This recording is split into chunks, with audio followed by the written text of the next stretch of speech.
కూడబెట్టటం. మనిషి తనకి ఊహ తెలిసినప్పటి నుండి కూడబెట్టడం ఆరంభిస్తాడు. కూడబెడుతూ ఉంటారు ఆహారాన్ని, ధనాన్ని, సంపదలని. తన కోసమే కాదు, తన కుటుంబం కోసం, తన భార్య కోసం, తన సంతానం కోసం, సంతానానికి సంతానం కోసం కూడా కూడబెడతారు. కూడబెట్టడానికి వారికి ఎన్నెన్నో కారణాలుంటాయి. ఆ విధంగా అతను కూడబెట్టిన దాన్ని చూసి తనని ఎవరూ ఏమీ చేయలేరని ఆనందిస్తూ ఉంటాడు. తను మర్చిపోయేది ఒక ప్రధానమైన విషయం, ఒక మహత్తరమైన సత్యం మాత్రమే. అదేమిటంటే తను ఈ లోకంలోకి ఉత్త చేతులతో వచ్చాడు, వెళ్లేటప్పుడు ఉత్త చేతులతోనే వెళ్తాడు అన్నది.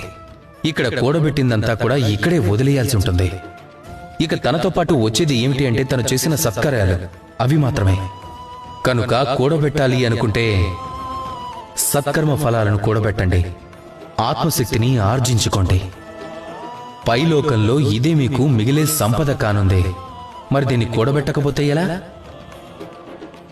నాతో కలిసి అందరూ ప్రేమగా పలకండి, రాధా కృష్ణ.